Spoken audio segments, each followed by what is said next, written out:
Student विज्ञान notes में स्वागत है और मैं आपके लिए बायो हैक लेकर आया हूँ हिंदी मीडियम में। शरीर द्रव तथा परिसंचरण क्लास 11 का जो पार्ट है, इसमें सिर्फ केवल आज ब्लड के बारे में कंप्लीट रिवीजन करेंगे, जो एनसीईआरटी टू द पॉइंट है। ठीक है, देखिए कौन से जीव बाहर से अपने शरीर में पानी का संचरण शारीरिक गुहाओं में करते हैं। ठीक है, इनके दो नाम बताइए। तो एनसीईआरटी की पहली लाइन में लिखा है कि स्पंज और सिलेंड्रेटा। ठीक है, फिर लसिका कुछ पदार्थों के परिवहन में भी मदद करता है। हाँ बिल्कुल सही है, तो इसका सही आंसर है। रक्त किससे मिलकर बनता है? तो इसके दो नाम बताइए, कौन से घटक हैं जिससे रक्त मिलकर बनता है। तो इसका जो आंसर है वह प्लाज्मा है और संगठित पदार्थ है। प्लाज्मा का रंग होता है, प्लाज्मा का रंग हल्के पीले रंग का होता है और ये गाढ़ा होता है, तरल के नाम से रहता है। प्लाज्मा लगभग 55% रक्त का निर्माण करता है। प्रोटीन प्लाज्मा का भाग होता है वो कितना होता है? प्रोटीन प्लाज्मा का 6 से 8% भाग बनाते हैं। प्रमुख प्लाज्मा प्रोटीन बताएं। जो प्लाज्मा में प्रमुख प्लाज्मा जो होती है वो प्रोटीन बताएं, मतलब प्रमुख प्लाज्मा में कितने 3 प्रोटीन है जो प्रमुख है, उनके नाम बताइए। तो पहला फाइब्रिनोजन, फिर एल्बुमिन, फिर दूसरा ग्लोबुलिन। ठीक है, फाइब्रिनोजन क्या करता है? फाइब्रिनोजन जो करता है रक्त का थक्का बनाता है और स्कंदन कारक होता है ये। ग्लोबुलिन के कार्य बताइए। ठीक है, तो ये ग्लोबुलिन के कार्य क्या हैं? जैसे कि ये ग्लोबुलिन है, ग्लोबुलिन का जो कार्य होता है ये प्रतिरक्षक क्रिया में भाग लेता है, प्रतिरक्षा क्रिया को कंट्रोल करता है। ठीक है, एल्बुमिन के कार्य बताएं। एल्बुमिन के जो कार्य होते हैं यह परासरण नियमन में सहायता करता है। ठीक है, फिर बिना क्लोटिंग फैक्टर थक्का कारक वाले प्लाज्मा को कहा जाता है। देखिए बिना क्लोटिंग फैक्टर वाले प्लाज्मा को हम जो कहते हैं ना, वो सीरम कहा जाता है। ठीक है, और फिर घटित तत्व रक्त का प्रतिशत बनाते हैं। घटित तत्व रक्त का जो 45% भाग बनाते हैं। ठीक है, फिर यहाँ पर ये दिया गया डायग्राम वन में दिखाए गए रक्त में बने तत्वों की पहचान कीजिए। ठीक है, जैसे यहाँ पर ये दिया गया है, तो ये आरबीसी है और ये प्लेटलेट्स हैं, और जैसे इसमें एयरफोन शेप्ड है। ठीक है, ये जो होते हैं हमारे ये यूसिनोफिल होते हैं। ठीक है, यूसिनोफिल होते हैं। और डी जो है ये इसमें एक एस होता है, गोल गोल बॉल्स की तरह बनते हैं, इसको बेसोफिल्स के नाम से याद करते हैं। ठीक है, फिर जैसे कि ये जो होती है न्यूट्रोफिल होती है। ठीक है, और ये मोनोसाइड होती है। ठीक है, ये टी लिम्फोसाइड होती है जिसमें 9 की तरह बना होता है, उल्टा 9। ठीक है, फिर ये टी लिम्फोसाइड होता है। ठीक है, ये टी लिम्फोसाइड होता है एच पर। ठीक है, फिर हम आते हैं क्वेश्चन नंबर 14 पर। ठीक है, रक्त में सर्वाधिक मात्रा में पाई जाने वाली कोशिका है। रक्त में सर्वाधिक मात्रा में पाई जाने वाली कोशिका आरबीसी है, जो जिसे रेड ब्लड सेल कहते हैं। एक स्वस्थ व्यक्ति में आरबीसी की संख्या होती है, एक स्वस्थ व्यक्ति में आरबीसी की संख्या जो होती है 5 से लेके 5.5 मिलियन प्रति mm³ ब्लड होता है। ठीक है, और या तो 50 लाख से 55 लाख होती है।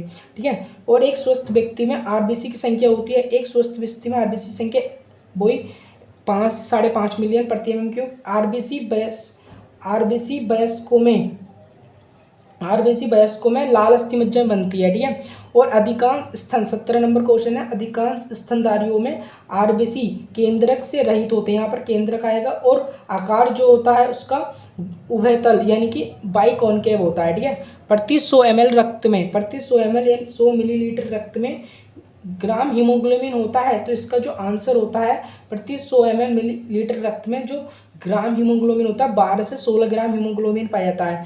औसत आरबीसी का जीवन काल कितना होता है? तो इसका जीवन काल कितना होता है वो बताना है, तो वो 120 दिन का होता है।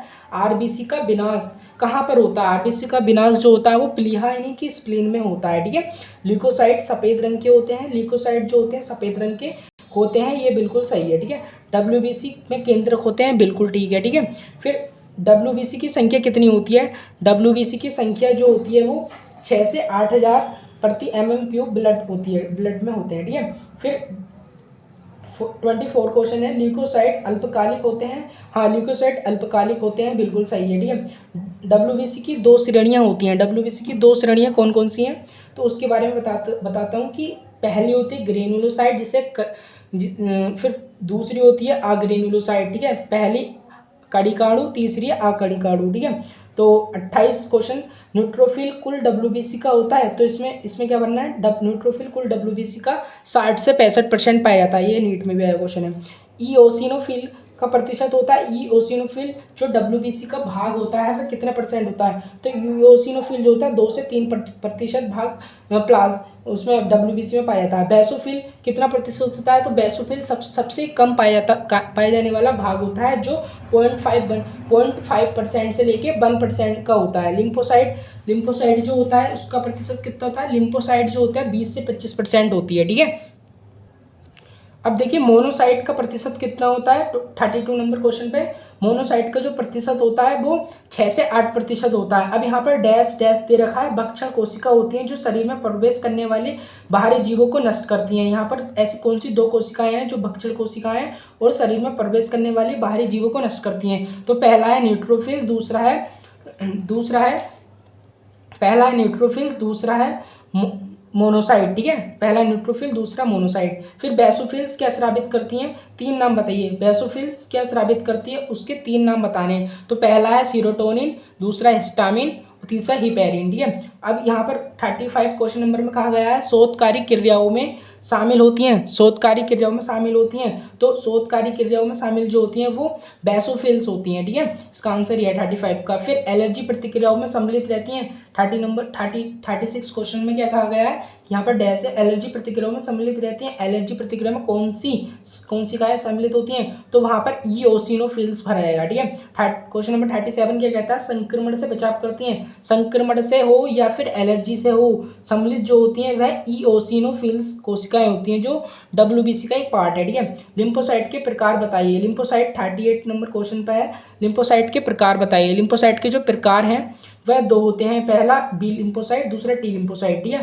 प्लेटलेट्स को भी कहा जाता है, प्लेटलेट्स को यहाँ पर लिखा है थ्रोम्बोसाइट्स कहा जाता है। प्लेटलेट्स का निर्माण होता है, प्लेटलेट्स का निर्माण मेगा कैरियोसाइट के टुकड़े मतलब विखंडन से होता है, ठीक है। सामान्य प्लेटलेट की संख्या होती है, सामान्य प्लेटलेट की संख्या जो मानव शरीर में पाई जाती है सामान्यतः वह 1.5 से लेकर 3.5 लाख प्रति mm³ होती है, ठीक है। ये 41 नंबर क्वेश्चन था। अब हम पढ़ेंगे ब्लड ग्रुप के बारे में। तो ब्लड ग्रुप की NCERT लाइन पहले ये बोलते हैं कि एंटीजन को परिभाषित कीजिए। एंटीजन को परिभाषित का मतलब है कि वे रसायन जो प्रतिरक्षा प्रतिक्रिया को प्रेरित करते हैं, वे रसायन जो प्रतिरक्षा प्रतिक्रिया को प्रेरित करते हैं, मतलब एंटीबॉडी को प्रेरित करते हैं। अब यहाँ पर बताना सार्वभौमिक दाता रक्त समूह होता है, मतलब जो सार्वभौमिक होता है, मतलब सबसे रक्त देने वाला, ठीक है। तो सार्वभौमिक दाता रक्त समूह वो होता है। सार्वभौमिक ग्राही रक्त जो रक्त सबसे ले सकता है वो होता है AB दाता,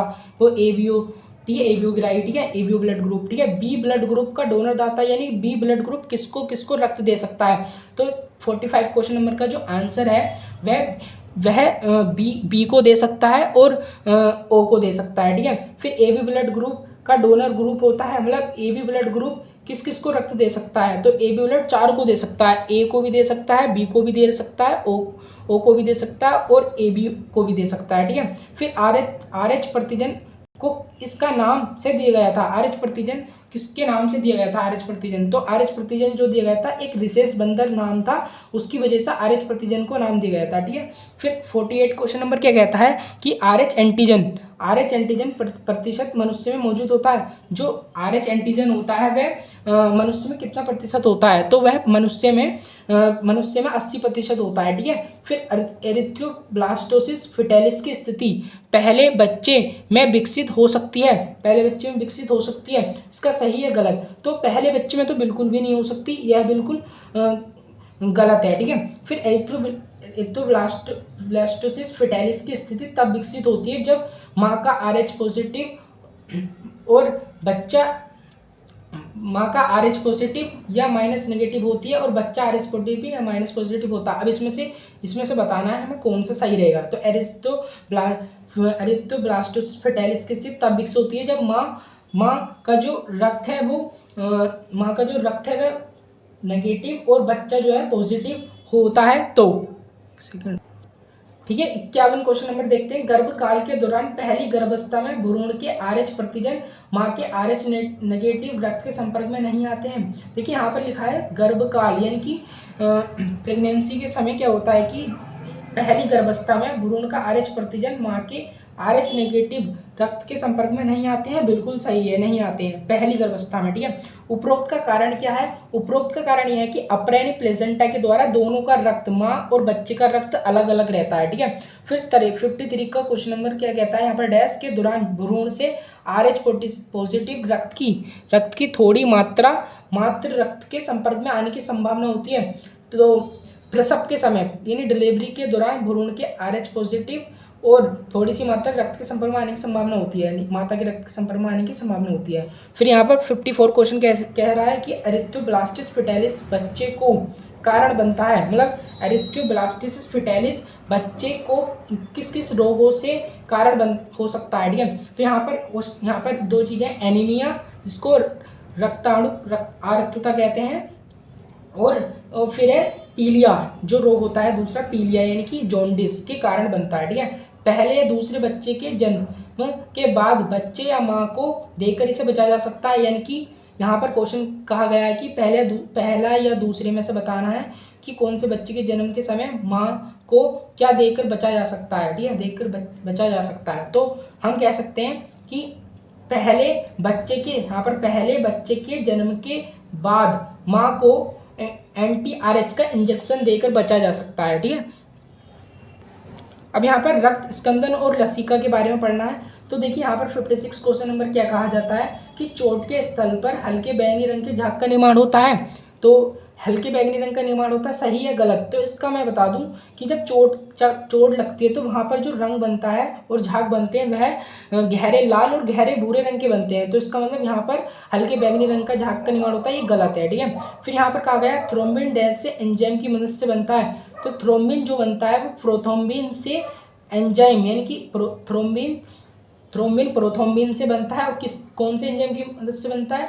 थ्रोम्बोकाइनेस एंजाइम की मदद से बनता है। तो यहाँ पर जो आएगा प्रोथ्रोम्बिन से एंजाइम और थ्रोम्बोकाइनेस की मदद से बनता है, ठीक है। फिर एंजाइम की मदद से फाइब्रिन बनते हैं। तो यहाँ पर क्या आएगा? तो देखिए यहाँ पर 58 क्वेश्चन नंबर में कहा गया है कि एंजाइम जो होते हैं वो एंजाइम थ्रोम्बिन की मदद से प्रोथ्रोम्बिन 58 क्वेश्चन नंबर कहा जाता है कि एंजाइम जो बनते हैं वो एंजाइम थ्रोम्बिन की मदद से फाइब्रिनोजन से फाइब्रिन बनते हैं, ठीक है। 59 क्वेश्चन नंबर कहता है कि थक्का थ्रोम्बिन नामक धागों के एक जाल द्वारा बनता है, सही है गलत? तो इसका आंसर मैं बता दूंगा अभी कि पहले तो देखिए थक्का थ्रोम्बिन नामक धागों के एक जाल द्वारा बनता है, नहीं। देखिए जो थक्का बनता है ना वो फाइब्रिन, यहाँ पर फाइब्रिन है, फाइब्रिन नामक धागों के एक जाल द्वारा बनता है। तो इसका मतलब यहाँ पे गलत है, ठीक है। यहाँ पर थ्रोम्बिन की जगह जो होता है फाइब्रिन होता है, ठीक है। फिर 60 क्वेश्चन नंबर क्या कहा गया है? थक्के की प्रक्रिया के दौरान एक सहकारक के रूप में कार्य करता है। जब थक्के यानी कि थक्के की प्रक्रिया होती है उस दौरान सहकारक के रूप में कौन कार्य करता है, यहाँ पर भरना है। तो कैल्शियम सहकारक के रूप में कार्य करता है, ठीक है। थक्के की प्रक्रिया या से डैश से या निकलने की सक्रिय होती है। तो यहाँ पर थक्के की प्रक्रिया जो होती है वो प्लेटलेट या ऊतक यानी टिश्यू से या थक्का कारक के निकलने से सक्रिय होती है, थक्के की प्रक्रिया, ठीक है, तब सक्रिय होती है। फिर यहाँ पर 62 क्वेश्चन कहा गया है कि थक्के की रक्त और ऊतकों के बीच में पोषक तत्वों का आदान प्रदान किसके द्वारा होता है? तो यहाँ पर डैश है।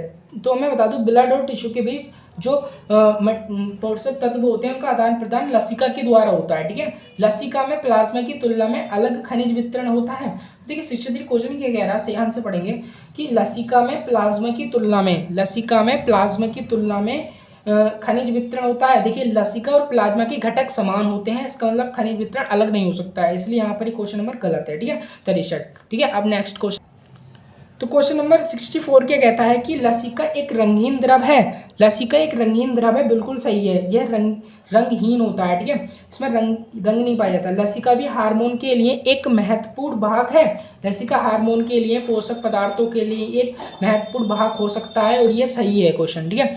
फिर क्या है? आंतों की बिलाई में मौजूद डैश से वसा अवशोषित होता है। तो आंतों की बिलाई में मौजूद लसिका के लैक्टियल से वसा अवशोषित होता है, ठीक है, ये इंपॉर्टेंट है। आंतों के बिलाई में मौजूद लसिका के लैक्टियल से वसा अवशोषित होता है, ये डेफिनेशन में भी आ जा सकता है। फिर एक नोट पॉइंट मैंने अलग से लिखा था, ठीक है, कि लसिका तंत्र में कौन सी 3 प्रमुख चीज़ें पाई जाती हैं। ठीक है, तो इसमें मैं बता दूं, पहला लसिका गांठें, फिर लसिका वाहिनियाँ और लसिकाणु यानी लिम्फोसाइट, ये 3 घटक पाए जाते हैं। ठीक है, ये हमारा ब्लड वाला पार्ट्स कंप्लीट हो गया है और इसका अगला पार्ट अगली वीडियो में आएगा। ठीक है।